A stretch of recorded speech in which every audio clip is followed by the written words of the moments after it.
Muy buenos días, son ya las 8:06 de la mañana. Bienvenidos, esto es Ampliación de Noticias. Fernando Caraballo y Mávila Huertas, quien les habla. Los acompañamos en las próximas 2 horas junto a nuestros invitados para analizar las noticias más importantes. Y como ya habíamos adelantado durante la rotativa del aire, Fernando, tenemos con nosotros a esta hora de la mañana al ministro de Justicia y Derechos Humanos.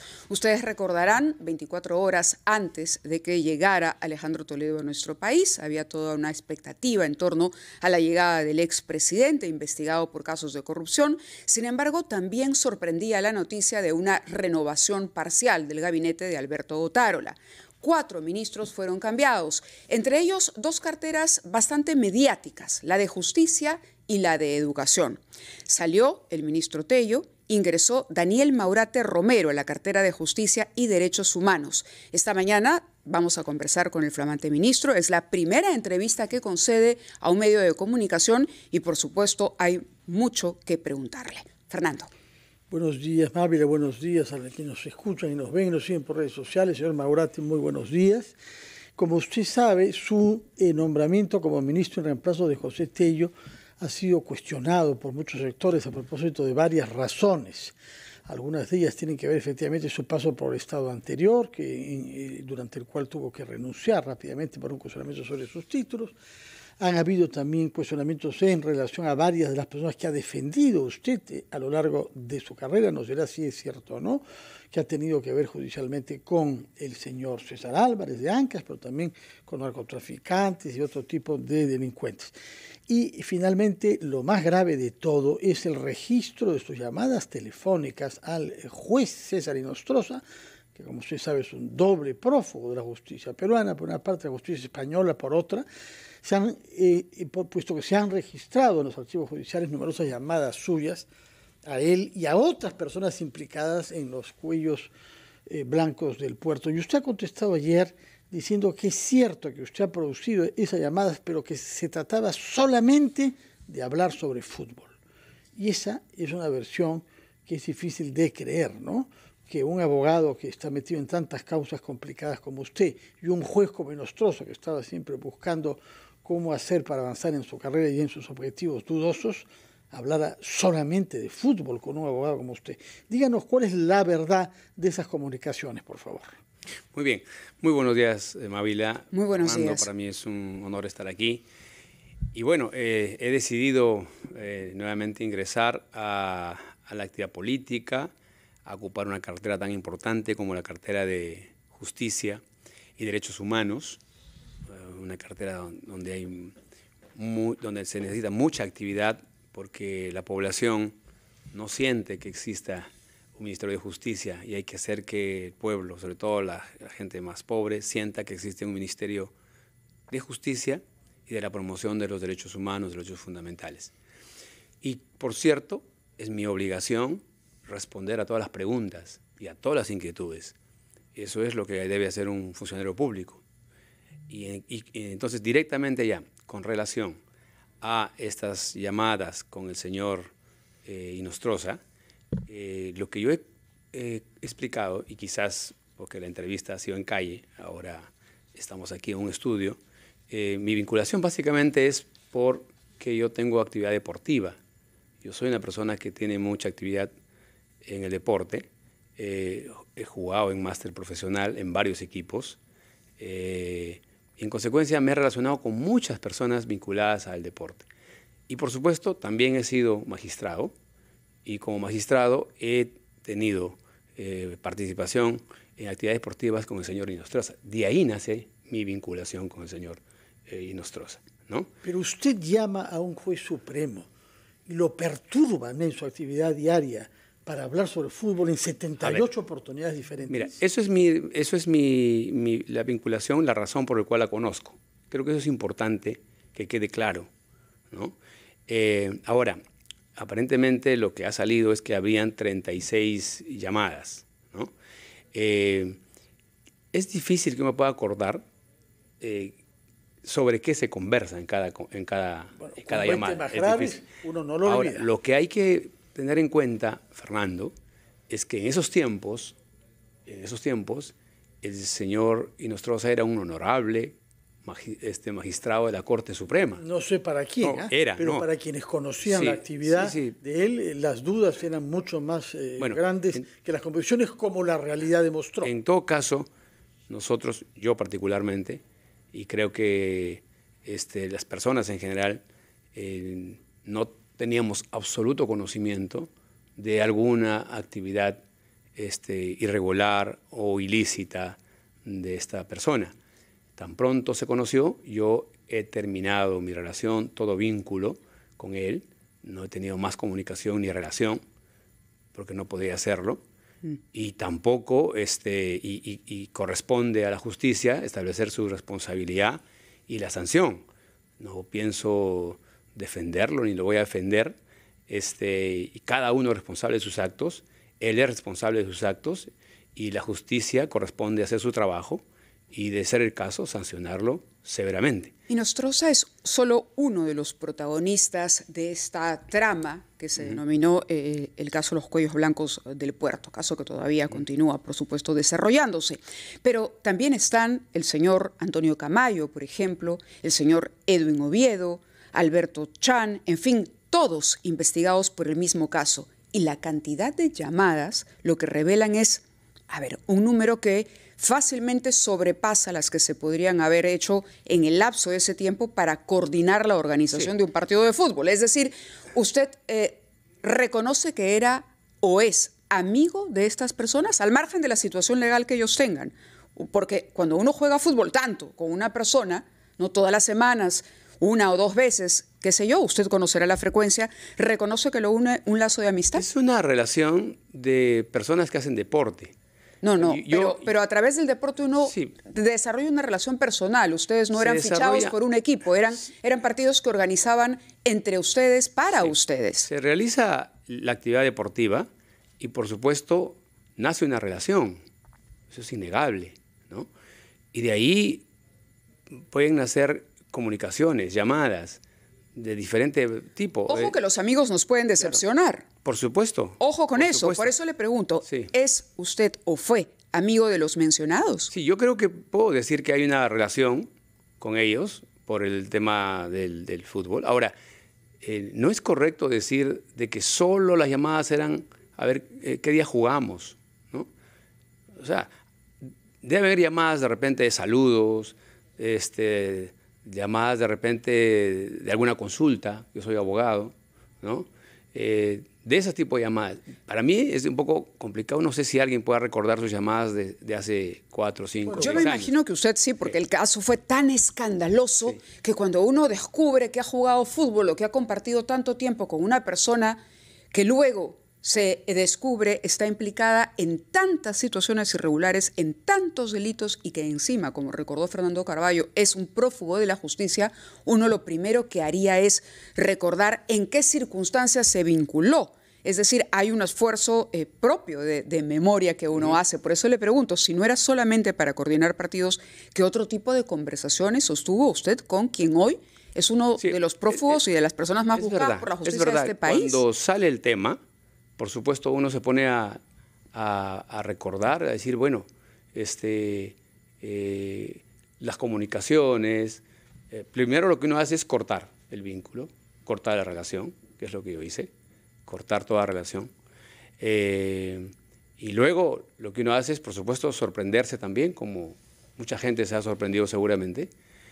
Y luego, o por supuesto uno por reflejo empiezas a recordar que puedes haber conversado con ellos, pero yo les puedo decir, así enfáticamente, que no hay ninguna conversación indebida, incorrecta, alguna conversación que pueda tener algún contenido irregular, ¿no? Yo estoy muy orgulloso de mi vida, de mis actos, de lo que hago. Yo he escrito un libro sobre mi vida, lo hemos presentado Los sueños de Ayrampito. Entonces, esto que estoy viviendo seguramente va a servir para escribir otro capítulo más de mi vida. Brevemente, porque tenemos que ir a una pausa. Usted dijo, sin embargo, hace un momento, que efectivamente recuerda ahora que ha hecho algunas llamadas de consulta como abogado.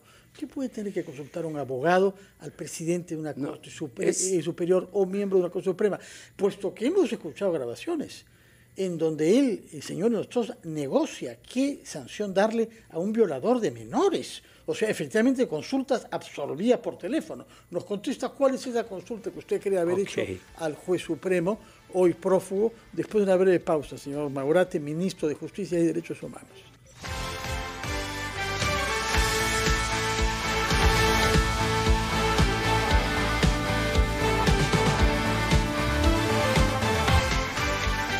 Son las 8:21, estamos conversando con el ministro de Justicia y Derechos Humanos, nombrado el domingo pasado en reemplazo de José Tello, que nos estaba dando explicaciones sobre la naturaleza de su relación con el señor Nostroza, que es grave porque es una persona conocida como un delincuente presunto, que ha utilizado su poder como juez para favorecer casos graves, y además es un prófugo de la justicia, de manera que el ministro de Justicia tendrá que impulsar su extradición al Perú, y estamos ante no solamente un compañero de equipo de fútbol, sino ante un amigo. Sí, bueno, así es la vida. A veces toca deberes funcionales, deberes con el Estado, deberes con el país, y si me corresponde a mí esa tarea, tengo que hacerlo con la mayor eficiencia posible. ¿Conversó de este tema con el señor Otárola durante la conversación que sostuvieron antes de su designación? No, no conversamos porque yo no lo consideraba relevante. O sea, yo ni siquiera sabía de que había un informe de eso. Y yo en mi conciencia sé claramente que nunca hablé nada incorrecto. O sea, no va a haber ninguna noticia de que yo haya ofrecido algo, o algo indebido, algo incorrecto, o que me hayan pedido a mí algo incorrecto. ¿Lo citó la Fiscalía en algún momento? No, nunca. ¿Por este caso? Nunca. Y yo he tomado conocimiento que este informe es de 2020. Si hubiesen encontrado algo irregular, la policía y el Ministerio Público, que son eficientes en este caso, ya me hubiesen convocado o ya hubiesen aperturado investigación. Pero fue un caso tan mediático, ¿por qué ocultarlo durante la conversación?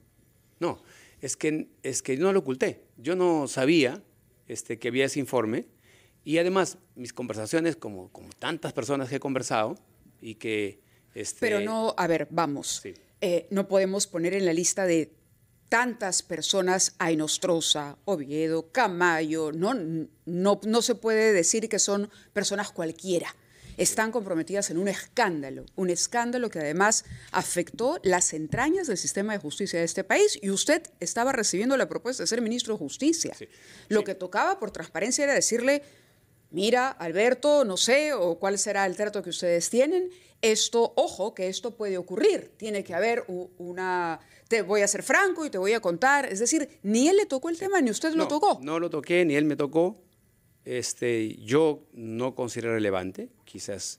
Eso quiere decir que el señor Otárola tampoco ni siquiera googlea para conocer quién es la persona a la que está convocando para designarla esos temas en un ministerio. No aparecen en Google sobre esos temas, ¿no? Y ahora sí, pero sí, tan pronto apareció esa información, yo llamé y hablé con el señor Otárola y le comuniqué. Y le dije lo que le estoy diciendo a ustedes. ¿Y qué le respondió? Él me respondió que tendría que aclararlo, y lo estoy aclarando. ¿Le ratificó su confianza? Bueno, sí, yo entiendo que sí. No me ha llamado y no me ha dicho nada respecto al tema de la confianza. En realidad, a mí, en lo personal,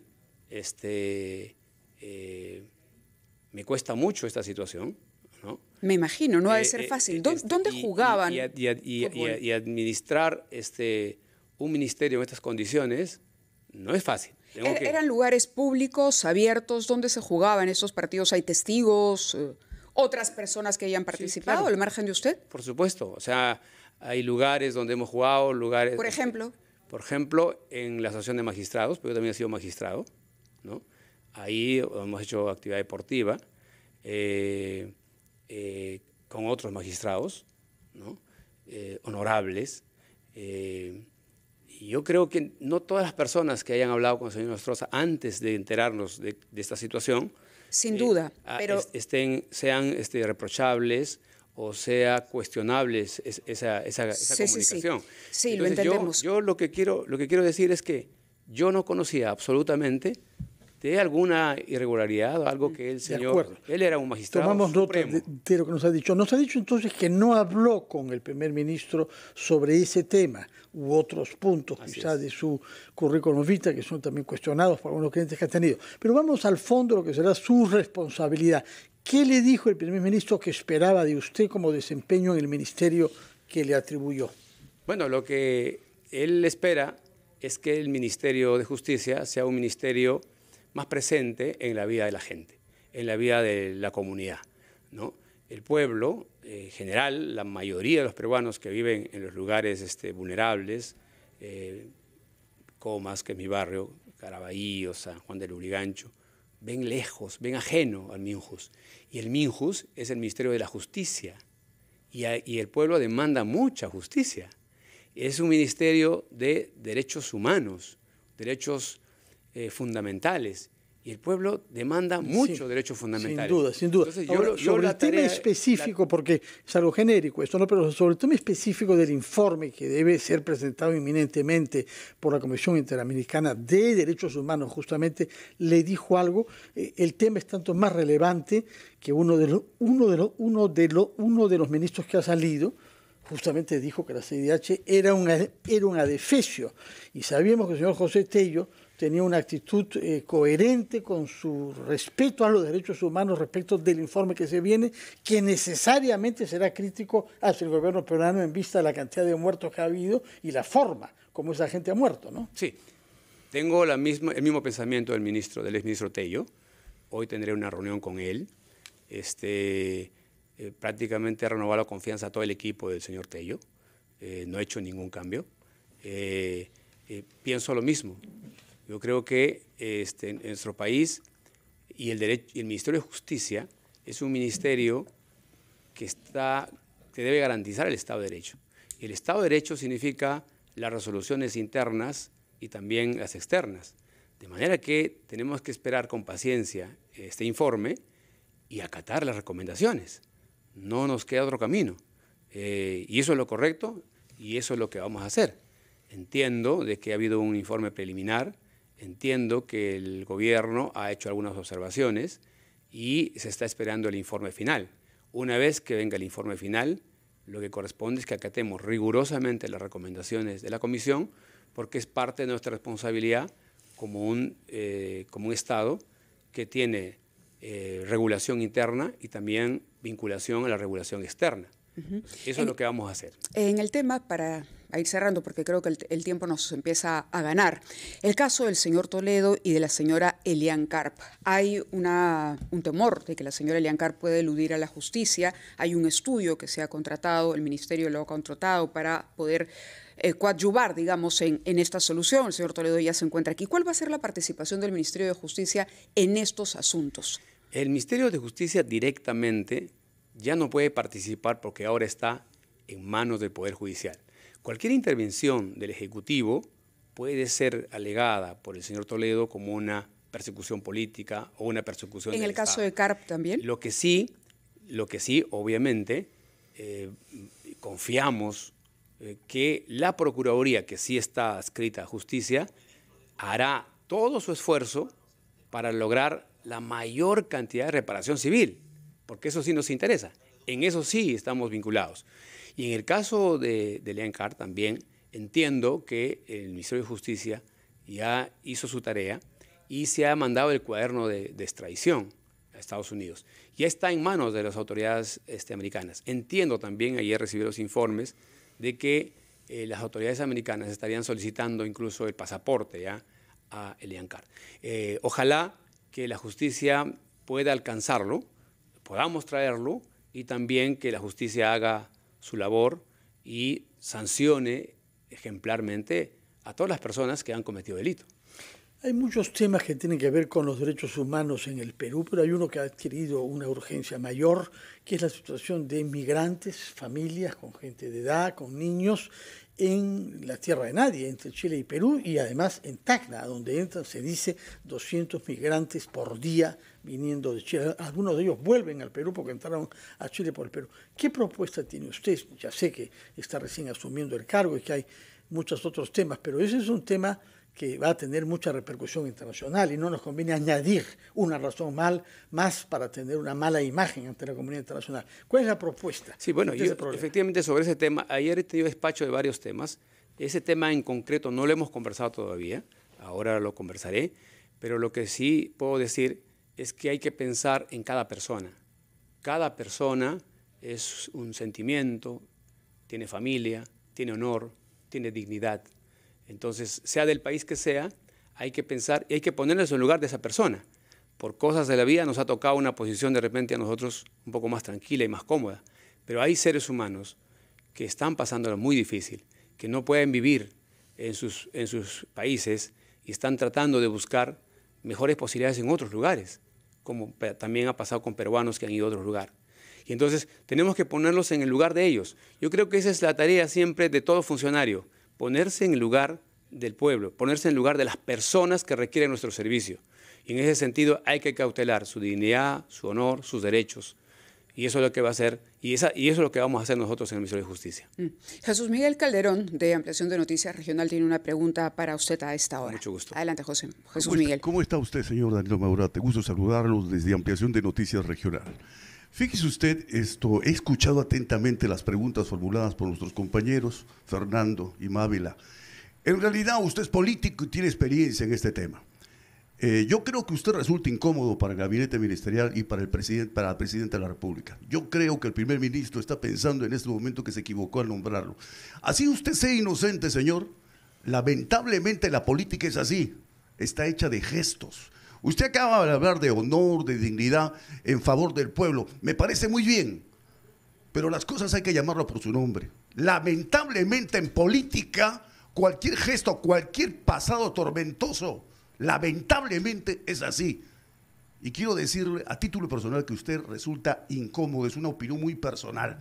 Y creo que el gobierno en este momento está pensando en que usted tome la iniciativa y renuncie al cargo. Usted es político y sabe que así piensan los políticos. Lo escucho, señor, su reflexión. Muchas gracias por su pregunta. Me ha costado muchísimo regresar a la gestión pública. Yo estoy muy bien en la actividad privada y lo he hecho porque tengo muchas ganas de servir a mi país. No tengo ninguna voluntad de aferrarme a un puesto, a un cargo, es lo que menos pienso. Y es verdad, si yo soy incómodo para el gobierno o para mí mismo, para mi familia, no tenga usted ninguna duda en que yo estoy dispuesto a tomar la decisión correspondiente. De eso puede estar usted seguro, señor Jesús Miguel Calderón. Hay un tema también que no quisiéramos que quede pendiente. Se dice que el Premier habría decidido el cambio en la cartera de Justicia por un trámite que estaba llevando adelante el señor Tello, su antecesor, para el pago de las reparaciones a las familias de quienes murieron durante las protestas después del 7 de diciembre. Y que eso, de alguna manera, habría sido una suerte de reconocimiento por parte del Estado peruano que perjudicaría la posición concreta del señor Otárola, en tanto había sido ministro de Defensa, en el informe de la CIT. ¿Usted apoya la decisión de la reparación económica para las familias o no? Mávila, gracias por la pregunta. Ayer, mi primer acto, mi primera resolución en el ministerio, y la única que he firmado, es justamente esa resolución, que reconoce los beneficios económicos para las víctimas de las movilizaciones. Y no solamente eso, ayer mismo ya hablé con el ministro de Trabajo para ir a Ica, para seguir intentando esta reconciliación y buscar mayores beneficios a las familias de las víctimas. Ya he hablado con el ministro de Trabajo y vamos a entregarles también becas de jóvenes productivos y empleo temporal para las familias que están en situación vulnerable. De manera que, y ayer he firmado la resolución justamente que dejó el señor Tello. De manera que cualquier especulación respecto a que yo no estoy a favor de esas políticas, del dar beneficios económicos a estas familias, es incorrecto. Además, voy a hacer todo lo posible para profundizar mayores beneficios, porque creo que el Perú está polarizado y necesitamos una reconciliación, ¿no? Los que se han movilizado por algo, ¿no? Y entonces hay que entender eso. hay que ponerse en la cabeza de ellos. Ellos no han salido porque están locos. O sea, ellos han tenido un sentimiento y han hecho la movilización, de ahí ha resultado víctimas y corresponde compensarlos. Le agradecemos que haya estado con nosotros esta mañana. Ha sido el ministro de Justicia, Daniel Maurate, quien ha compartido con nosotros y ha respondido a las preguntas que le hemos hecho. Muchas gracias nuevamente. Muchas gracias, Mávila. Muchas gracias, Fernando. Buenos días, señor Maurate. Son las 8:36.